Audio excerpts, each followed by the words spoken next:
안녕하십니까. 전북교육 대입정보TV 대입으로 알아보는 고교 선택과목이라는 주제로 오늘 강의를 맡게 될 전북고등학교 교사 장진호입니다. 요즘 고등학교 1, 2학년 학생들 같은 경우에는 내년도에 여러분들께서 선택해서 배워야 할 과목들을 선택하느라고 아마 그런 과정들이 지금 벌어지고 있을 겁니다. 자, 오늘 이 시간에는 왜 과목 선택이 중요한가, 그 다음에 그러한 과목들을 선택할 때 기준은 어떤 기준으로 선택을 해야만 하는가 등에 대해서 여러분들에게 안내해 드리도록 하겠습니다.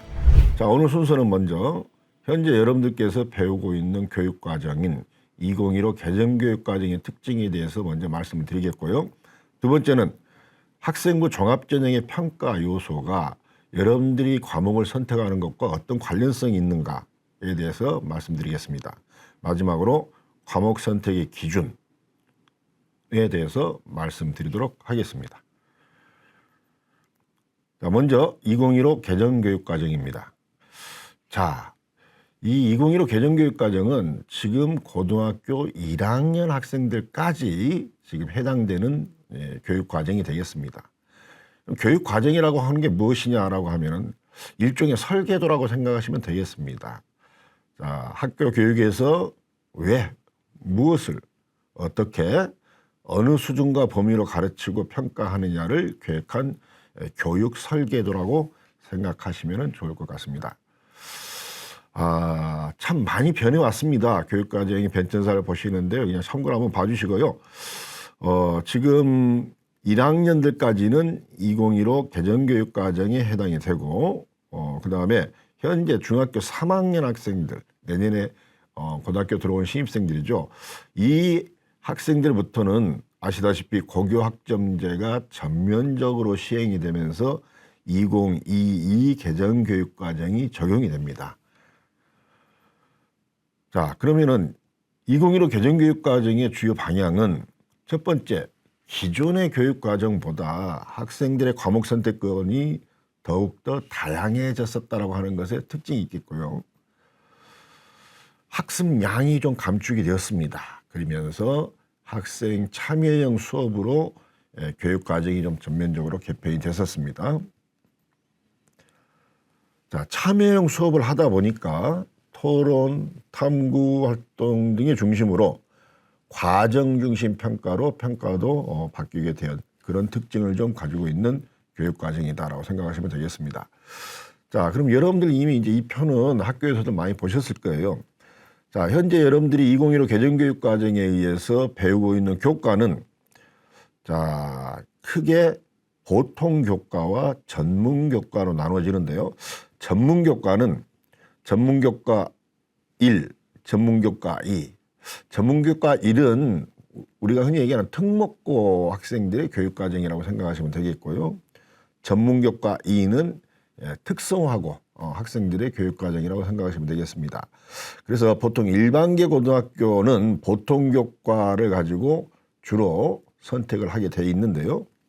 자, 보통교과는 보시다시피 공통과목과 선택과목으로 나눠져 있고, 선택과목은 다시 일반 선택과목과 진로 선택과목으로 나눠져 있습니다. 공통과목은 문이과 구분 없이 모든 고등학생이 배워야 할 필수적인 내용을 담고 있습니다. 그렇기 때문에 공통과목은 학생들이 선택하는 것이 아니에요.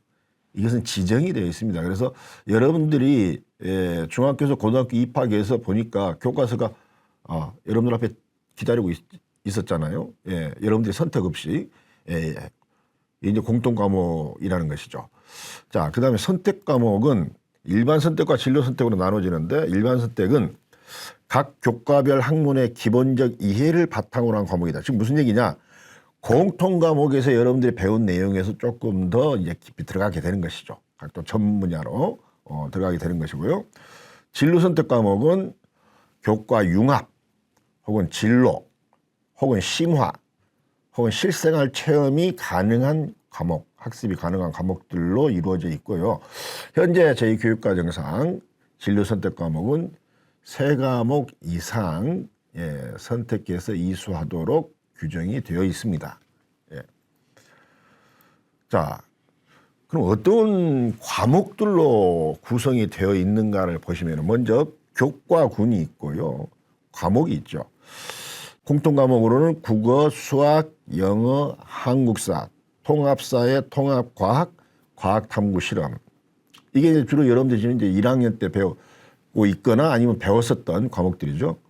자, 그 다음에 일반 선택 과목으로는 이제 보시다시피 상당히 좀 많습니다. 과목이 많기 때문에 그냥 제가 읽지는 않고 좀 참고를 해 주시기 바라고요. 그 다음에 진로 선택 과목 역시 과목 수가 교과별로 상당히 많이 있습니다. 진로 선택 과목에서 빨간색으로 되어 있는 부분들, 기본 수학, 인공지능 수학, 기본 영어, 인공지능 기초라는 과목은 왜 빨간색으로 되어 있냐라고 하면은 이것은 처음에 이 2015 개정교육과정이 만들어질 때는 없었던 과목들이에요. 그런데 후에 나중에 2021년도에 새로 추가가 됐었습니다. 추가가 되었었던 과목들이기 때문에 일단 따로 좀 표시를 해 놨습니다. 자, 이런 교과목들로 지금 구성이 되어 있다라는 거. 참고적으로 이제 전문교과, 아까 이제 특목고에서는 또 역시 이러한 과목들을 배우고 있다라는 것을 좀 알아주셨으면 합니다.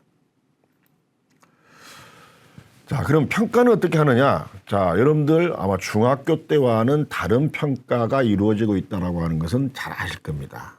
고등학교에서 배우는 과목들 중에서 어떤 과목은 등급이 표시가 되고요. 어떤 과목은 등급이 안 나오고 뭐 P로만 찍혀져 있다라든가 아니면은 A, B, C 혹은 A, B, C, D, E 이런 여러 가지 표기 방법이 돼 있는 것을 보실 수가 있을 겁니다.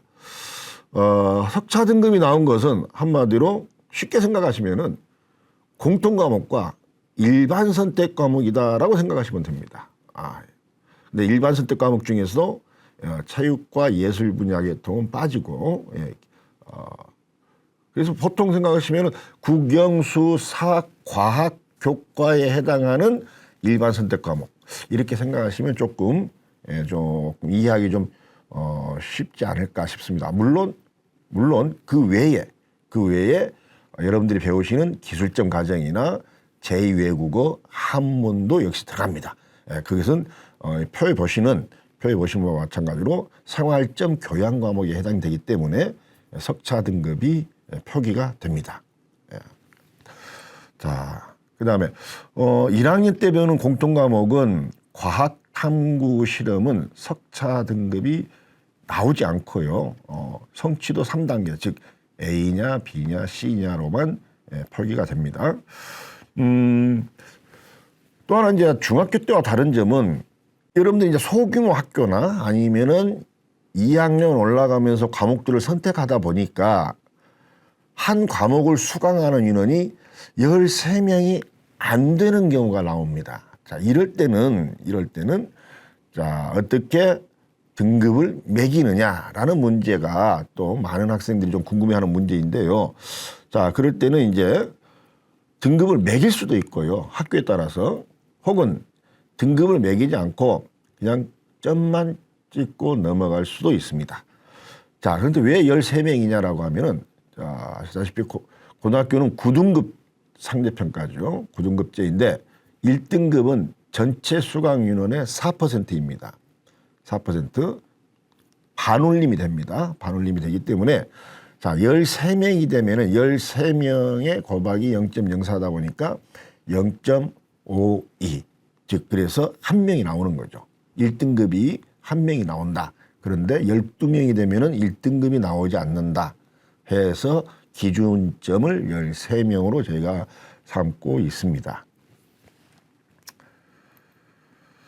그래서 이렇게 다양한 방법으로 나중에 여러분들, 1학년들은 아직 이제 그 1학기 성적 처리가 다 끝나지 않았으니까, 2차 고사가 남았으니까 아직 받아보지를 못했을 겁니다만은 나중에 보시면은 이런 식으로 좀 표기가 될 거예요.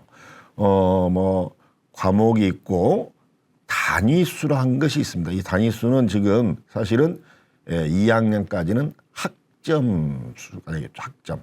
예. 왜냐하면은 지금 고교학점제에 조기 적용을 하고 있기 때문에 3학년까지는 단위라고 하지만은 2학년부터는 학점이라는 표현을 저희가 사용을 하게 됩니다. 자, 어쨌든 간에 자, 이게 있고요. 원점수, 과목 평균, 표준 편차가 나와 있습니다. 자, 그다음에 성취도와 석차 등급을 같이 매겨주고 있어요. 자, 그래서 성취도, 그다음에 수강자 수, 그다음에 석차 등급 이렇게 나옵니다.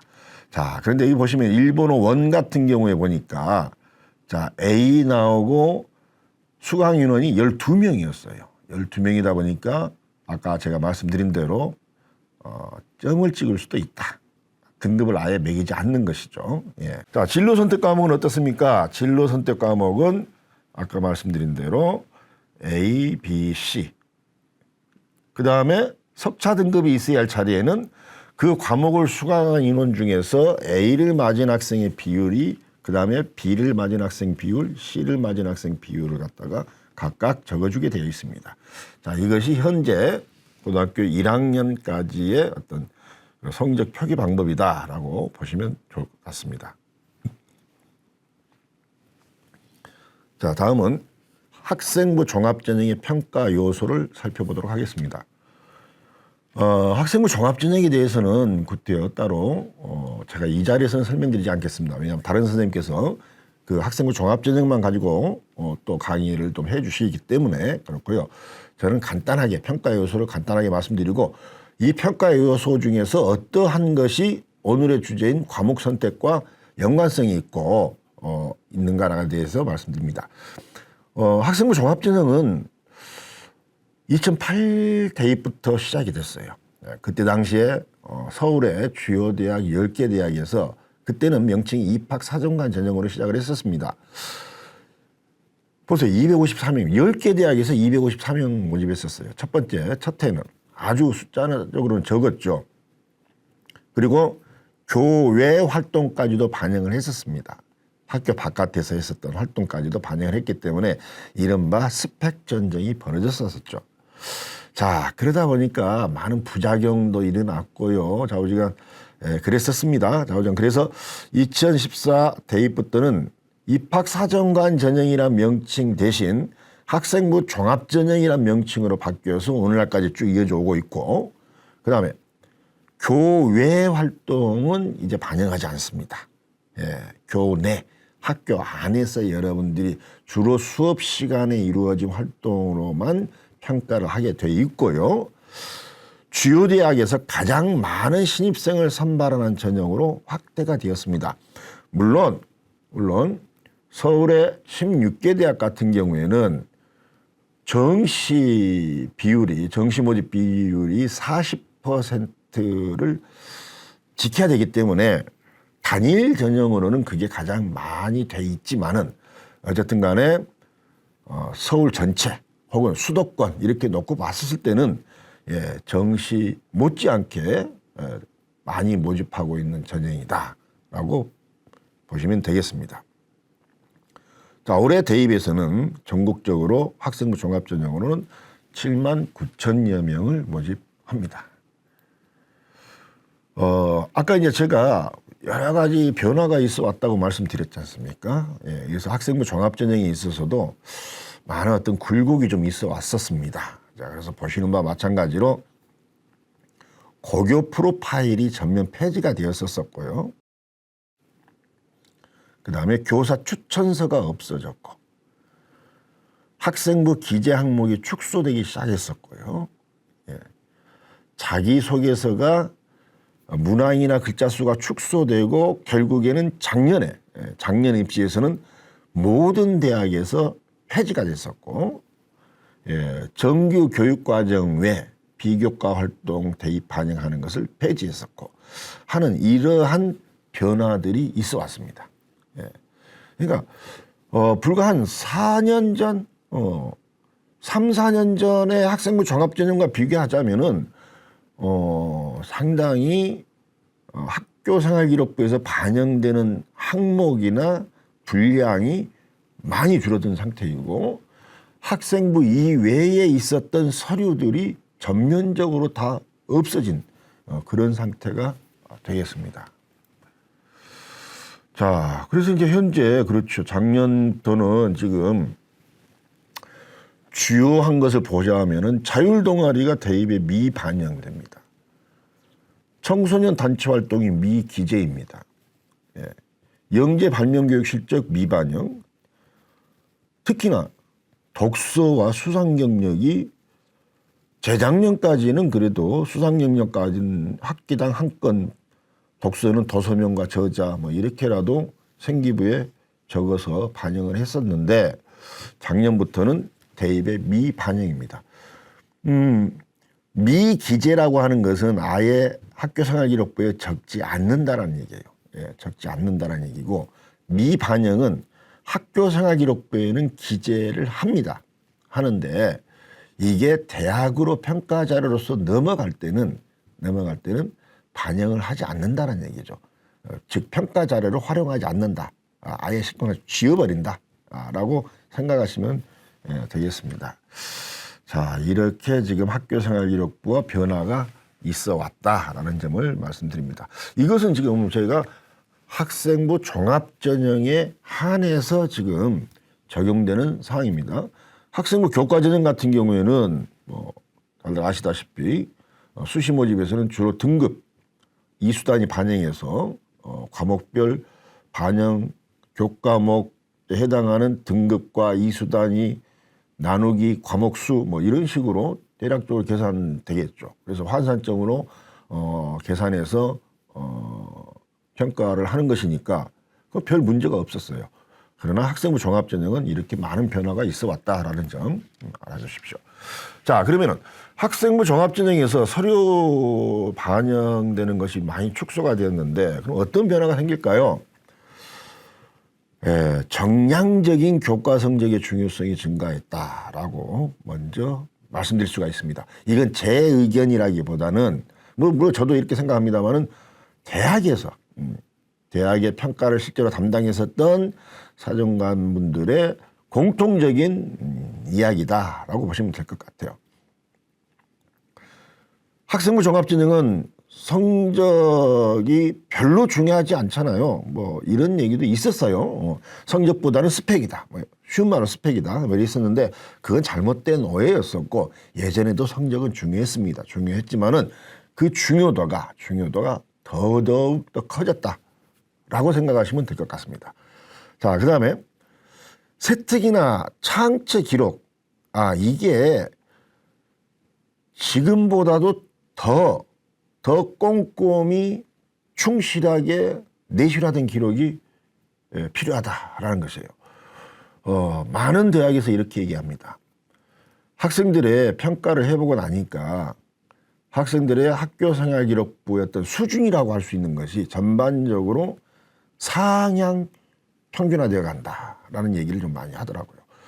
자, 그러다 보니까 선생님들께서도 고민을 많이 하십니다. 어떻게 하면은 좀 더 이른바 좋은 세트, 어떻게 하면은 좀 더 학생의 특징적인 부분을 부각시킬 수 있는 어떤 그런 기재를 할 수 있을까에 대해서 끊임없이 고민하고 계십니다.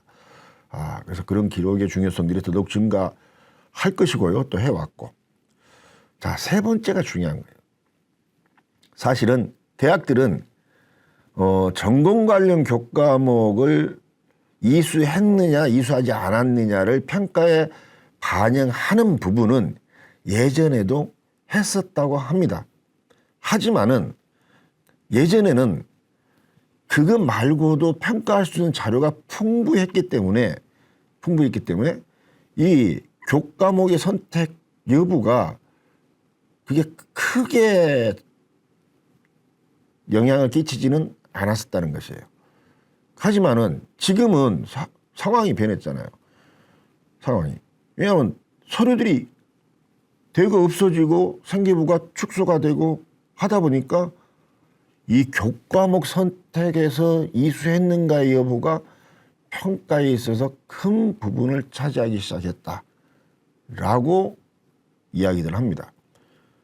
그렇기 때문에 이런 과목 선택의 문제, 또 이수를 했느냐 안 했느냐, 이것의 중요성이 중요해져 증가했고 앞으로는 더더욱더 커질 것이다 라는 거. 먼 훗날의 얘기이기는 합니다만은 어쨌든 간에 앞으로는 지금 2022 개정교육과정 같은 경우는 현재 9등급제에서 5등급제로 내신 평가가 바뀌기 때문에 변별력이 그만큼 사라진다. 자, 변별력이 사라지게 되면은 역시나 이런 교과목 선택의 중요도가 더더욱더 커지게 될 것이다 라는 부분을 좀 말씀드릴 수가 있겠네요. 자, 그러다 보니까 학생들이 대학 측에서 매년 평가를 하다 보니까 해가 갈수록 뭐예요? 수강하는 교과목들이 다양해지더라 하는 거예요. 즉 일반계 고등학교에서 불과 한 3년 전, 2년 전, 3년 전까지는 그래도 거의 찾아보기가 힘들었었는데 최근에 들어와서는 일반계 고등학교인데도 불구하고 전문교과, 아까 말씀드린 특목고에서 개설해서 배우는 과정이나 심지어는 특성화고에서 개설해서 배우는 과정까지도 끌어와서 과목을 개설해주고 있더라. 그만큼 학생들이 배우는 교과목이 다양해지고 있다라고 하는 것을 말씀드릴 수가 있고요. 아무래도 이제 수능 최저라든가 면접, 그러니까 학생부가 축소가 되고 평가할 수 있는 항목이 줄어들다 보니까 그 외의 것의 어떤 평가 도구 이런 것을 좀 더 많이 활용을 할 것이다라는 그런 예상은 가능하죠. 기존에 우리는 학생부 종합전형의 평가 요소 하면은 이렇게 얘기를 해왔었습니다. 학업 역량, 전공 적합성, 인성, 발전 가능성 이렇게 얘기를 해왔었습니다. 자, 그런데 재작년부터 새로운 학생부 종합전형 평가 요소가 등장을 했고요. 지금 2025 혹은 2026 시행이 발표된 것까지 보니까 대부분의 대학이라고까지도 얘기할 수 있을 것 같아요. 이 학업 역량, 진로 역량, 공동체 역량이라고 하는 이 새로운 평가 요소를 적용해서 학생들을 선발할 거라고 계획에 밝히고 있습니다. 자, 그러면 왜 이렇게 새로운 평가 요소가 나오게 됐는가? 그 배경을 좀 보시면은 지금까지 다 말씀드렸던 거예요. 한마디로 얘기하자면은 환경이 변했어요. 교육 환경이 변했습니다. 즉 대학에서 학종으로 학생을 선발하려고 하는데 그 선발에 필요한 평가할 수 있는 도구들의 그 환경이 변했다는 거예요.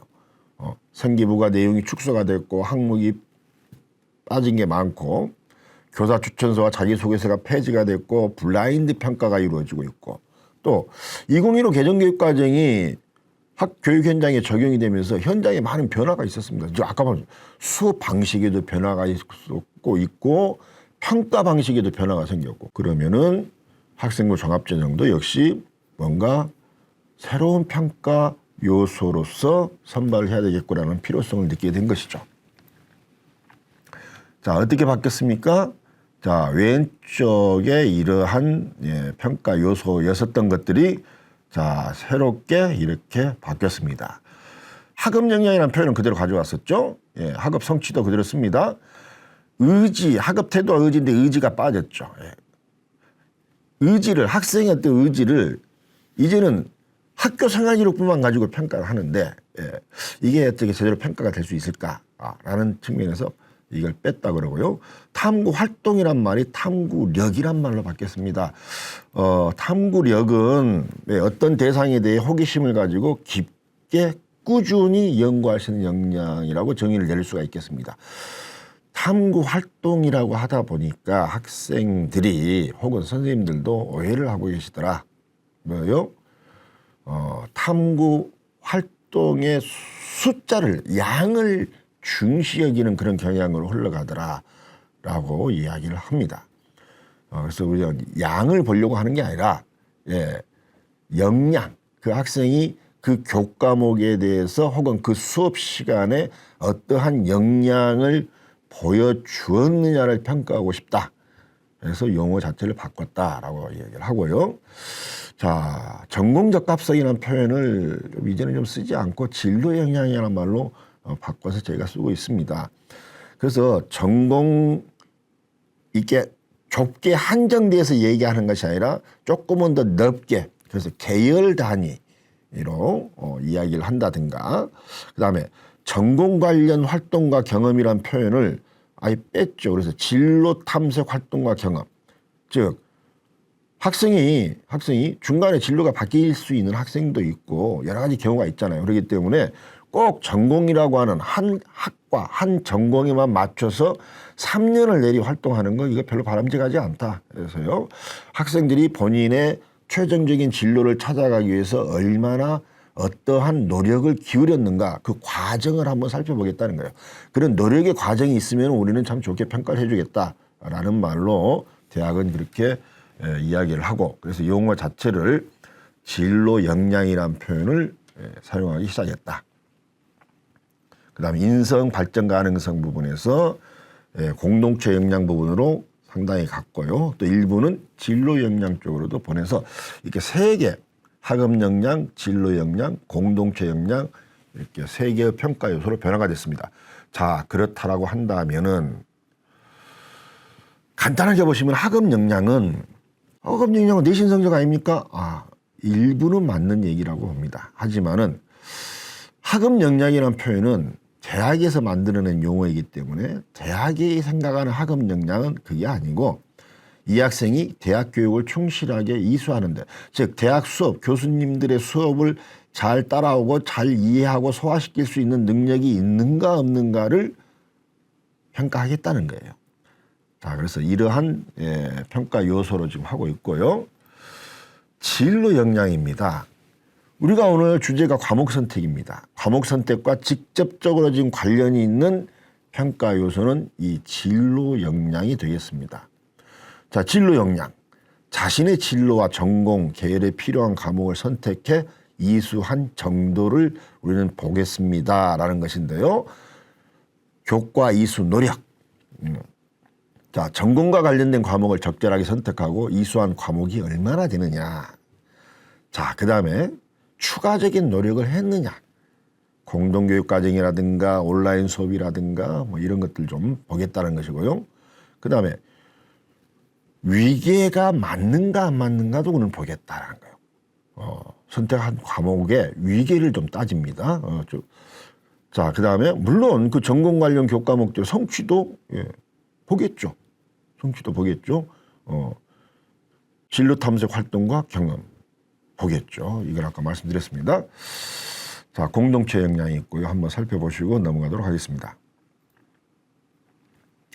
자, 그래서 중앙대가 한번 밝힌 그 가이드북에 나와 있는 내용인데요. 보시면은 각 평가 요소에 따라서 학교 생활일부 어떤 항목에서 우리가 보겠다는 거죠. 진한색은 이제 반영을 많이 한다는 얘기예요. 그 다음에 약간 옅은 색깔은 일부 반영하겠다는 얘기고요. 자, 보셨을 때에 진로 역량을 반영하는 부분은 지금 뭘까라는 것이죠. 자, 보시면은 자, 전공계열 관련 교과 이수 노력. 자, 진하게 색칠되어 있는 걸 보니까 써져 있지 않았어요. 저게 뭡니까? 교과학습 발달 상황에 여러분들이 그 안에 나오는 교과목 과목 써져 있고 등급 나와 있고 하는 그 부분이에요. 그 부분입니다. 그 다음에 세특 일부 반영하겠다라는 것이죠. 자, 그 다음에 진로 탐색 활동과 경험은 자율 활동이나 동아리 활동, 진로 활동에 우리가 중점적으로 보겠다라는 것입니다. 자, 이렇게 대학들은 평가 요소와 학교 생활기록부를 연계해서 평가하고 있다라는 점입니다. 자, 진로 역량 부분에 대해서만 집중적으로 말씀드리도록 하겠습니다. 일단 학생들의 과목 선택의 기회가 확대가 되었다. 예전과는 다르게. 그렇기 때문에 우리 대학이 이 학생은 이 과목을 왜 선택했을까? 혹은 우리가 필요로 하는 과목을 선택했니 안 했니? 라고 하는 것을 평가할 수 있겠구나라는 것이죠. 자, 전공 계열과 관련된 과목 선택의 적절성과 이수 과목 수, 몇 과목 했는가라는 것까지도 우리는 한번 살펴보겠다는 거예요. 그다음에 적절성이라고 하는 것은 아까 말씀드렸지만 뒤 바로 나옵니다. 위계를 따랐느냐 그렇지 않았느냐라는 거 이런 것이고요. 그 다음에 적절성의 문제는 나중에 중요하게 평가 대상이 됩니다. 가령 학교에서 개설이 돼 있어요. 어떤 과목이. 상식적으로 생각하고 순리적으로 생각하면 당연히 그 과목을 선택해서 이수를 해야 되는데 하지 않고 전혀 그냥 그 학교 바깥에서 개설된 공동교육 과정을 가서 이수했다라든가 뭐 이런 경우는 대학에서 야, 왜 이 학생은 이랬을까? 학교에서 이런 과목들이 있으니 이 과목을 들었으면 좋았을 건데 왜 이 과목을 듣지 않고 공동교육 과정이나 온라인 수업을 통해서 다른 과목을 들었을까? 뭐 이런 것도 한번 대학은 생각을 해봅니다. 자, 그 다음에 어떤 과목을 들었느냐, 얼마만큼 들었느냐, 뭐 이 과목을 왜 듣지 않았을까, 뭐 여러 가지 것을 고민을 하는데 대학에서도. 그러나 가장 중요하게 생각하는 것은 마지막에 있는 기초 역량이 튼튼히 돼 있는가 돼 있지 않는가. 즉 과목을 선택해서 막 듣기만 했다고 해서 이수만 했다고 해서 다 되는 건 아니다는 거죠. 예, 그래서 얼마나 충실하게 들었고 그것을 얼마만큼 소화를 시켰는가라고 하는 것을 갖다가 가장 중요하게 봅니다.